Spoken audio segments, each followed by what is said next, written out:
Good afternoon, everybody.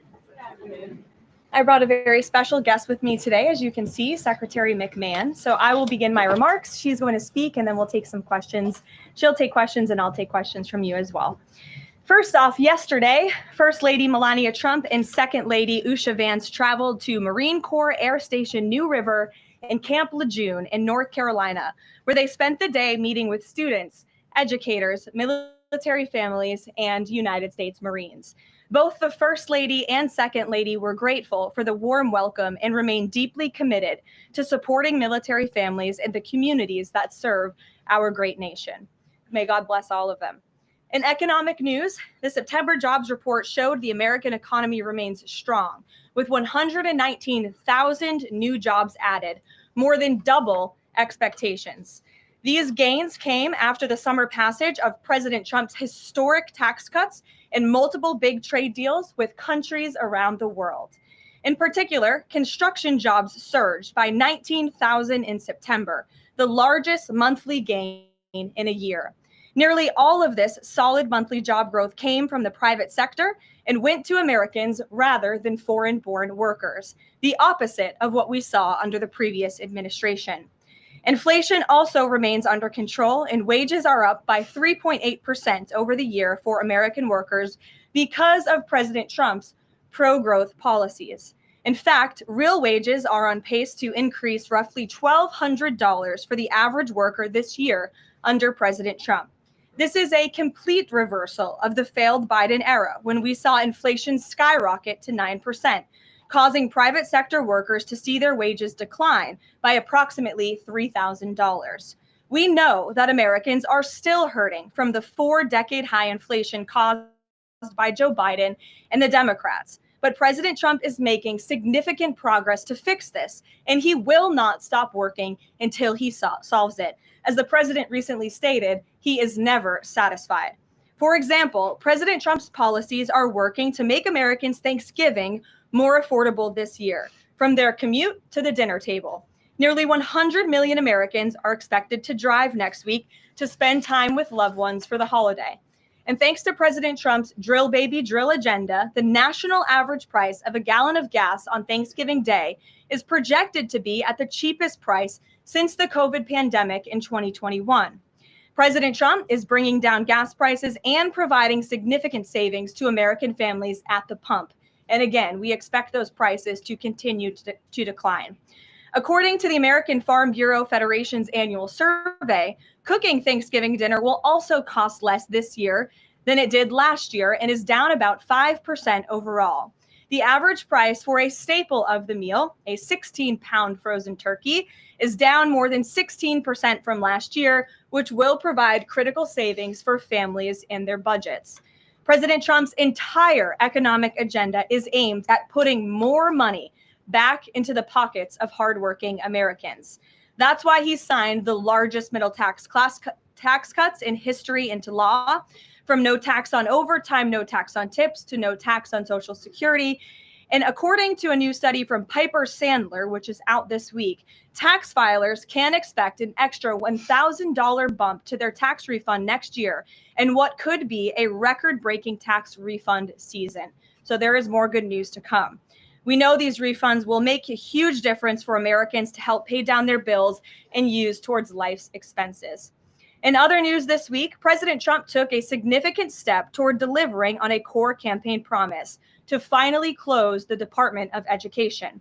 To shrink the bloated federal bureaucracy, the Department of Education just entered into new interagency agreements with 4 agencies: the Departments of Labor, Interior, Health and Human Services, and State. These agencies will now ensure the delivery of legally required programs while also refocusing them to better serve students. This common sense action brings the Trump administration much closer to finally returning education where it belongs, at the state and local level, not in Washington, D.C. The Democrats' reckless 43-day government shutdown did manage to do one valuable thing. It proved that America does not need a federal Department of Education. During the longest shutdown in history, the Department of Education furloughed 90% of its staff, and America's education system was not impacted whatsoever. Schools stayed fully open across the country. Students attended class and received normal in-person instruction, and our wonderful teachers received their paychecks uninterrupted. The Democrats' government shutdown made it painfully obvious that American families do not need the Department of Education.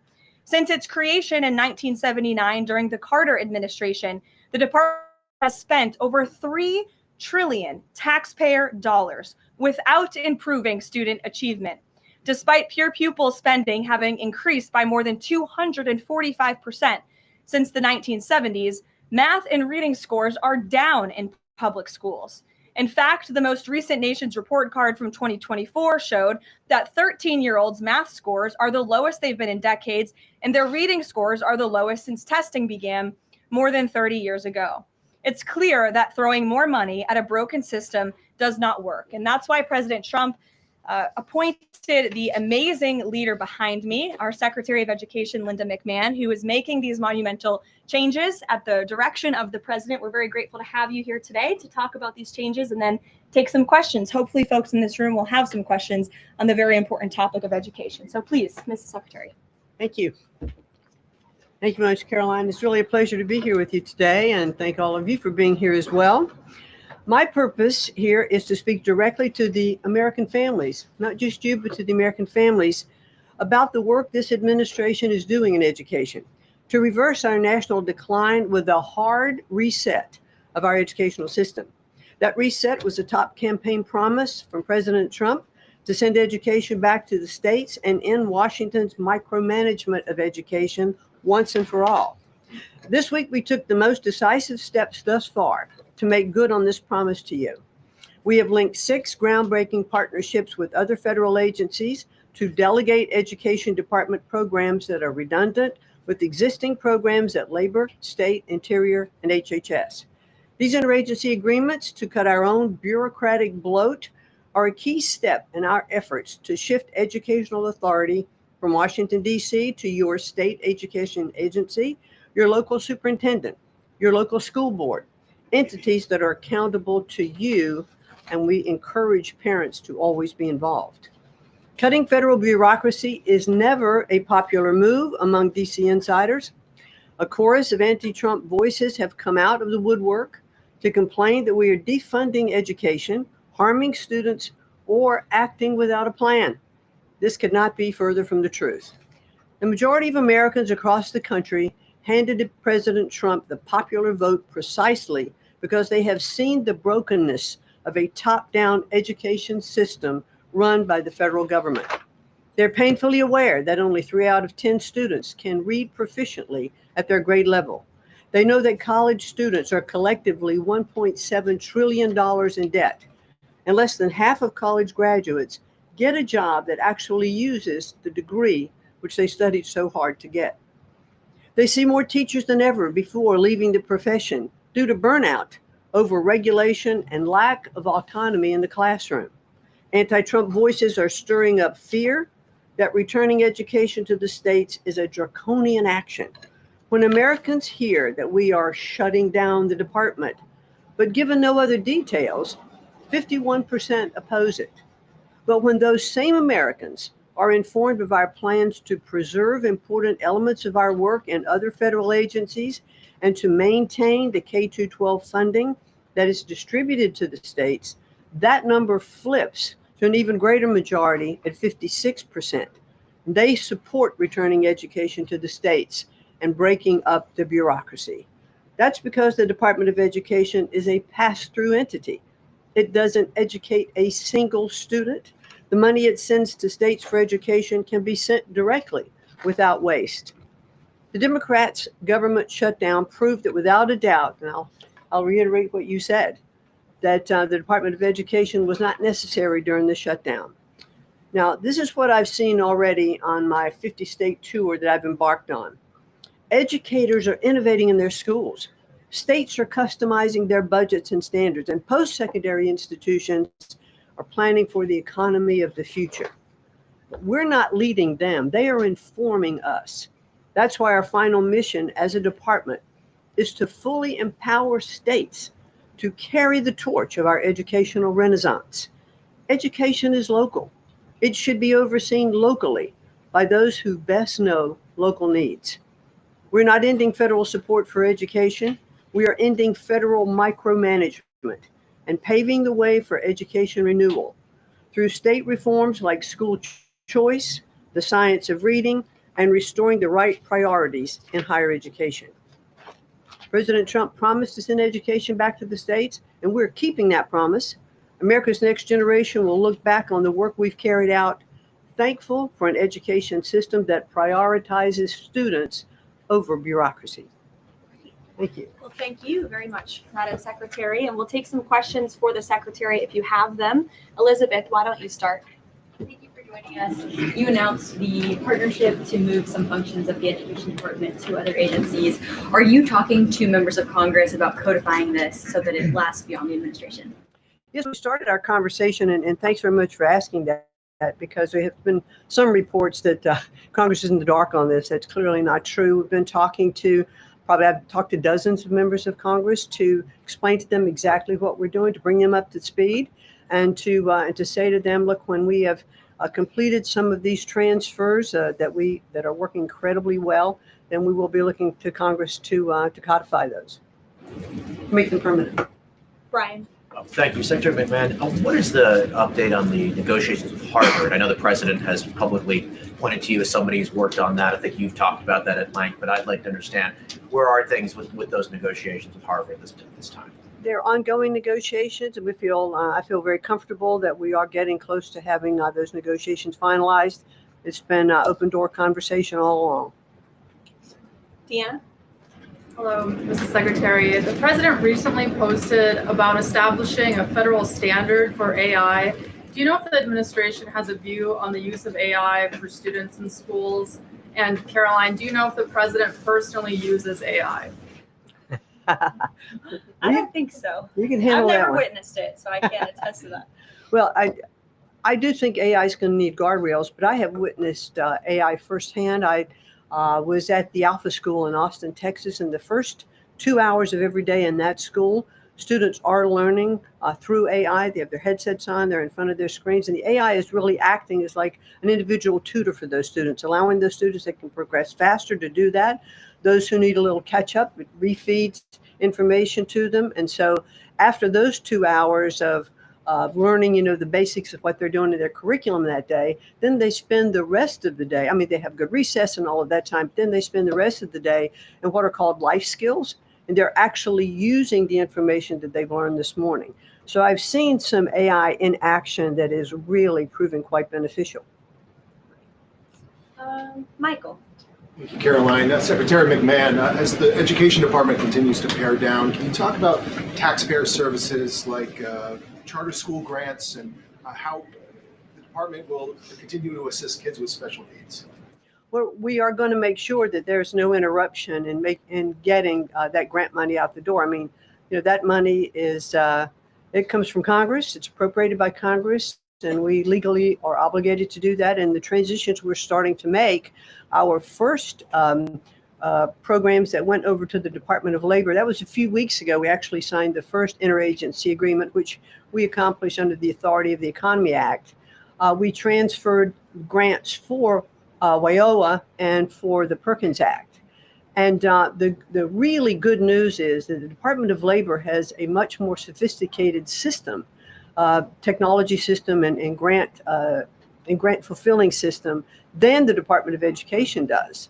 As a matter of fact, our executive manager that went over with that group over to labor said he would compare what the labor system is to education's like held together by bubble gum that is not connected to any other part. So we were able to get those grants out the door more smoothly, and states have actually better access for those systems than they do at the Department of Education. So that's a real bonus. Take a couple more. Carrie, go ahead. As part of the diversity, equity, and inclusion new regulations that came out from the administrations, a lot of schools, whether high school or even higher education is concerned, some of them are defying these new administration policies, even apparently according to a new report. I'm sorry, I can't hear you. But As far as there's been a new report from the administration saying that half of medical schools are defying the administration. when it comes to DEI policies. What type of action will the administration take for these schools that are defined in the DEI policies? Well, certainly the president has been very clear, and the Department of Education has taken measures to make sure that as schools are developing, their policies, or if they have open DEI offices, they're closed, or DEI regulations and rules are stripped, from their programs, and so that will continue. Great. We'll take one more. Go ahead. Thank you, Karoline. Secretary McMahon, my question is, since you said 3 out of 10 students are literate with regard to their reading capacity, would now the states help to improve those numbers since you have gone back to the states? Well, what we are finding that the states that are making great progress, it's through their own innovation. It's not coming from the Department of Education. I think the Department of Education is really misunderstood about what our function is. We don't teach one student. We have nothing to do with the curriculum that are in any states. We are a pass-through pathway from money that's appropriated by Congress to get, to the states. But what we have seen in those states that have taken that initiative and they are embracing the science of reading and returning that into their school programs. Louisiana has done it. Mississippi, they call it the Mississippi Miracle, because they were like, I think, bottom or next to last in reading proficiency in Mississippi. And now they're like middle of the pack, which has been a really big jump. Florida has, Iowa has, Tennessee. So, but these are innovations that are done at the state level. This is not anything we're dictating. And that's why I'm saying returning education to the states where they really are already leading in their education endeavors. And 90% of their budget they provide. The federal government only provides 8 to 10% of the budget for education. So let's make sure that that grant money that's coming from the federal government is getting in their hands as efficiently as possible and getting to students. We don't want teachers having to spend their time and money in regulatory compliance. There was one superintendent chief who said to me that they had done some calculation in their state, and that for every dollar that went into the classroom in a grant, 47 cents was spent in regulatory compliance. So let's get the money into the hands of our students and our teachers. Let's raise the level of education. The other thing I'll do, and I'll quickly wrap up for you, is this 50-state tour that I'm have embarked on. We've done about 14 states. We've shut down a little bit during the shutdown. But what I am doing is visiting different kinds of schools, grammar schools, middle schools, high schools, micro schools, private schools, charter schools, the whole gambit. And in the end, my goal will be, as we step away and fully deliver education back to the states, is to provide them with a best practices toolkit of all of the things that I have seen around the country to say, hey, this is working.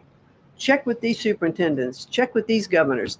And what I found a little bit is governors are a little competitive. So it's kind of nice to give some of these best practices out there. It'll work because it's already working.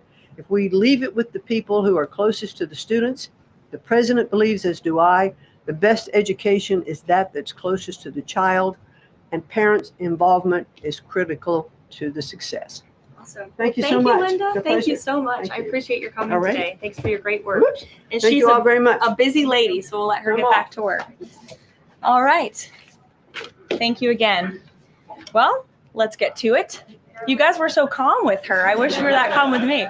We'll kick off with our new media seat, as always. Javier, why don't you start us off, and then we'll get to the rest of the room. Go ahead. Thank you very much. My name is Javier Negre. I'm from Spain. I'm the owner of the biggest media platform in Hispanic politics, with brands like La Derecha Diario, Ida TV, or UH Plus, or Vicegraph in Spanish. And I'm happy to be here. Thanks for supporting the new media, also in the Hispanic community. We try to fight against medias like Telemundo, Univision, CNN, or NBC News that are spreading fake news and attacking the ICE operations. We will premiere this Sunday the Real America's Voice, the right show, the first Hispanic show against communism and woke culture that is promoted by people like George Soros to bring communism all over the world, like happened in New York. I have two questions for you, if you don't mind.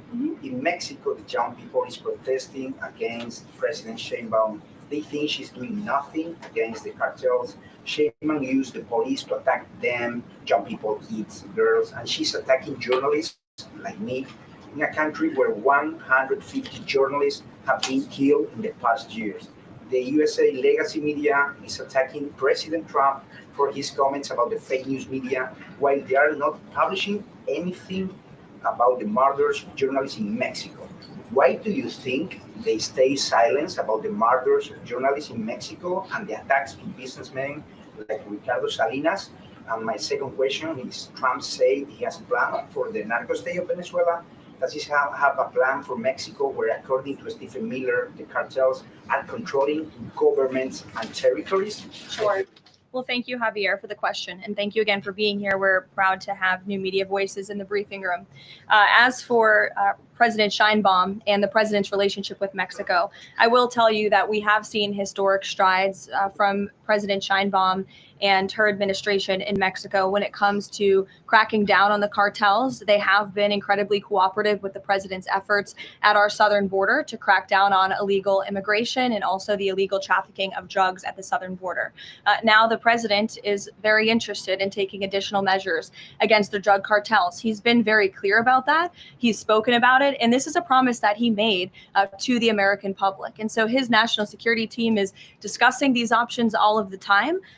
And on the campaign trail, the president promised to take on the cartels. He has taken unprecedented action to do so, and he has left additional options at his disposal on the table. So those are only decisions that the president can make. Thank you. The silence of the legacy media about the murders of journalists in Mexico. 150 journalists have been killed in the past years. Yeah, well, it's certainly something I wish the media would report on more, and it's something that this administration absolutely condemns. I can't speak for the media, but I can speak for the president. That's not something he wants to see. Thank you. Sure. Thank you, Karoline. Is there anything that Mayor Mamdani could say tomorrow that would ease the president's concerns about his future leadership in New York?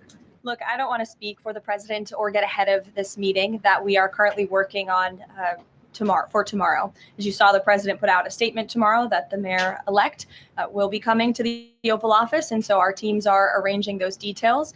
I won't get into the president's thinking on it. I think you'll all hear from him directly. I also think I will just add, it speaks volumes that tomorrow we have a communist coming to the White House because that's who the Democrat Party elected as the mayor of the largest city in the country. I think it's very telling, but I also think it speaks to the fact that President Trump is willing to meet with anyone and talk to anyone and to try to do what's right on behalf of the American people, whether they live in blue states or red states or blue cities, in a city that's becoming much more left than I think this president ever anticipated in his many years of living in New York himself. Nancy. Thanks, Caroline. This morning, President Trump accused 6 Democratic lawmakers of seditious behavior punishable by death. Just to be clear, does the president want to execute members of Congress? No. Let's be clear about what the president is responding to, because many in this room want to talk about the president's response, but not what brought the president to responding in this way. You have sitting members of the United States Congress who conspired together to orchestrate a video message to members of the United States military, to active duty service members, to members of the national security apparatus, encouraging them to defy the president's lawful orders. The sanctity of our military rests on the chain of command. And if that chain of command is broken, it can lead to people getting killed.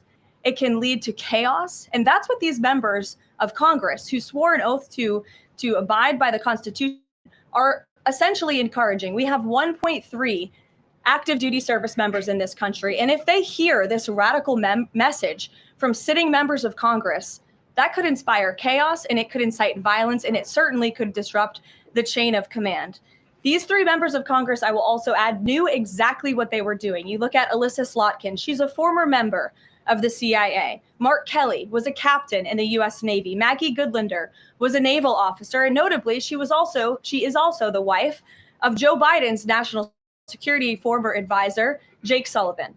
And so these members knew what they were doing. They were leading into their credentials as former members of our military, as veterans, as former members of the national security apparatus to signal to people serving under this commander-in-chief, Donald Trump, that you can defy him and you can betray your oath of office. That is a very, very dangerous message. and it perhaps is punishable by law. I'm not a lawyer. I'll leave that to the Department of Justice and the Department of War to decide. But the president has Chris, go frequently, ahead. but Caroline, can I just follow up? The president and the vice president, for that matter, have accused the other side of encouraging political violence. Isn't that exactly what the president is doing when he says that members of Congress should be killed? Why aren't you talking about what these members of Congress are doing to encourage and incite violence? They are literally saying to 1.3 million active duty service members not to defy the chain of command, not to follow lawful orders. Actually, Every they said single, you can refuse an illegal order, which but is they are, illegal from but they're military suggesting, Nancy,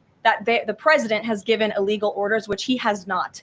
Every single order that is given to this United States military by this commander in chief and through this chain of command, through the Secretary of War, is lawful. And the courts have proven that. This administration has an unparalleled record at the Supreme Court because we are following the laws. We don't defy court orders. We do things by the books.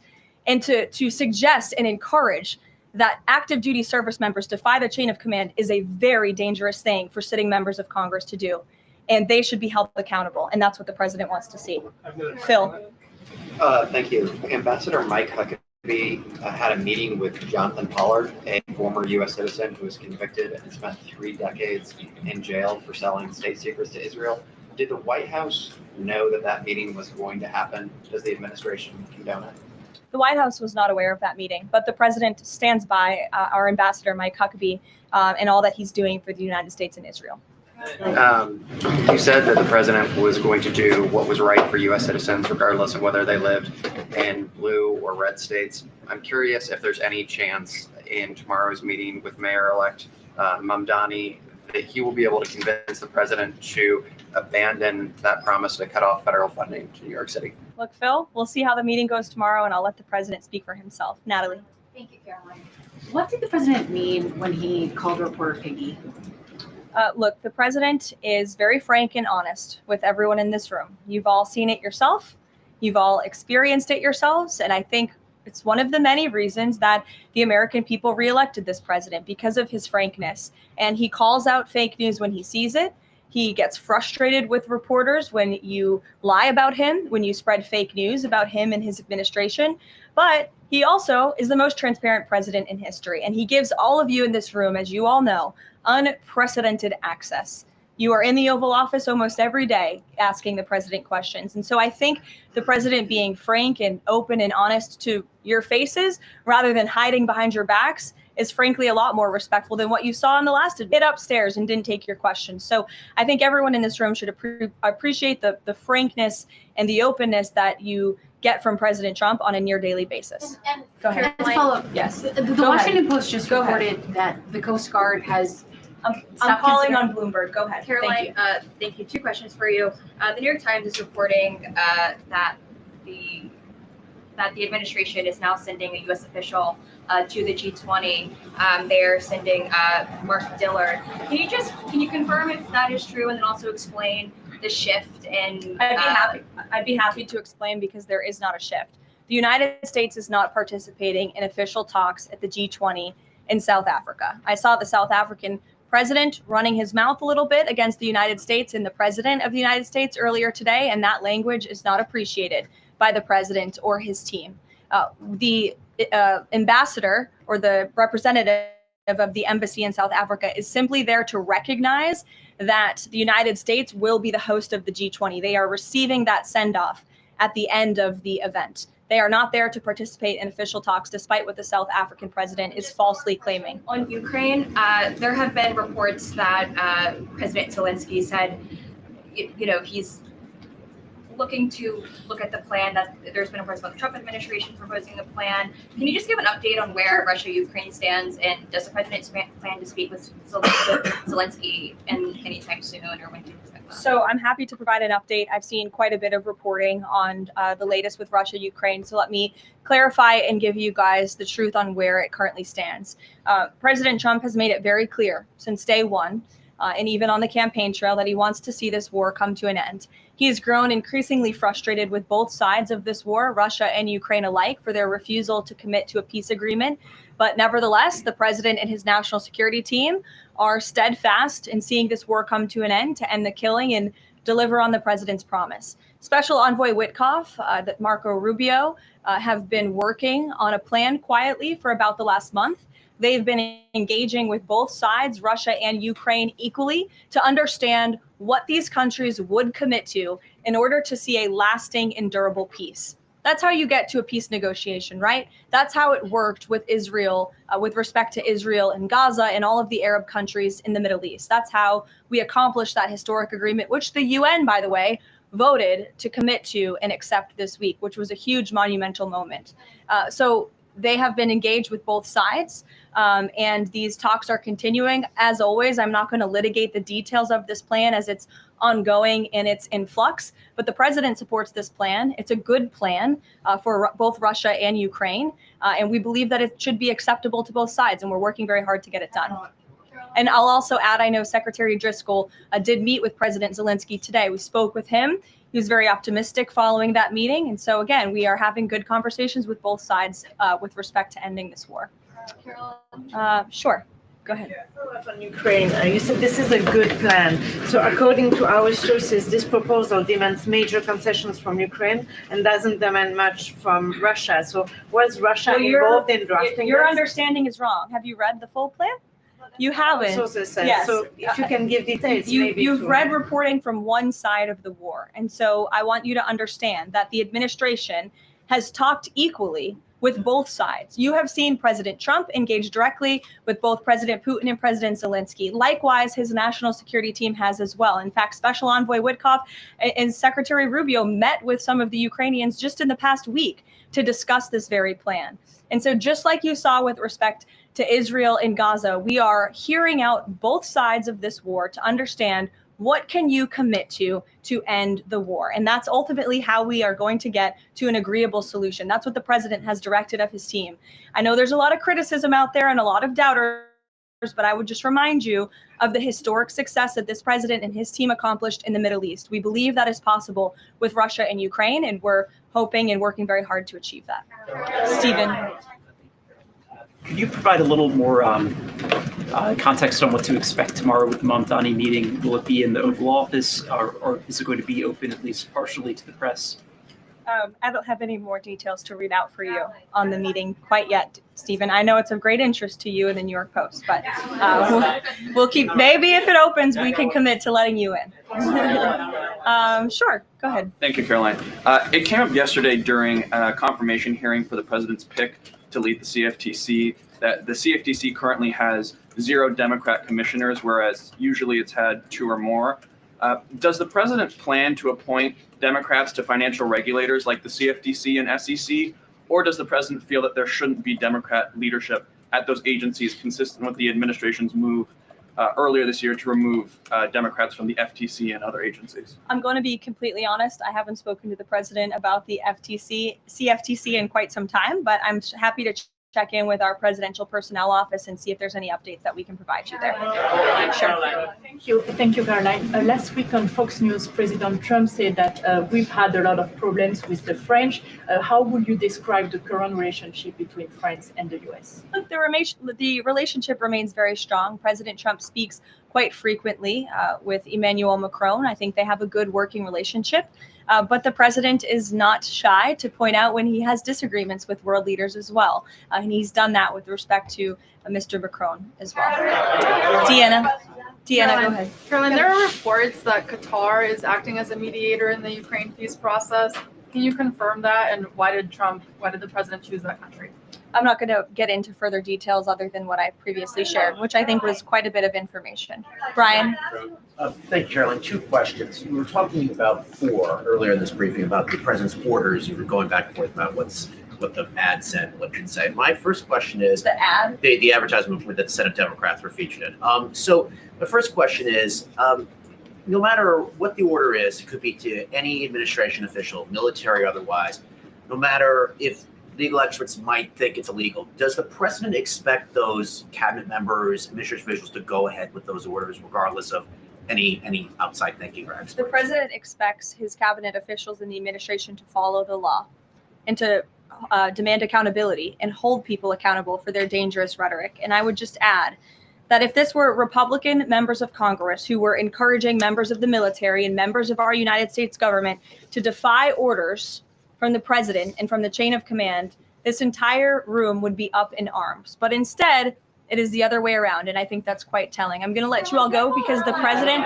excuse me, the president, I appreciate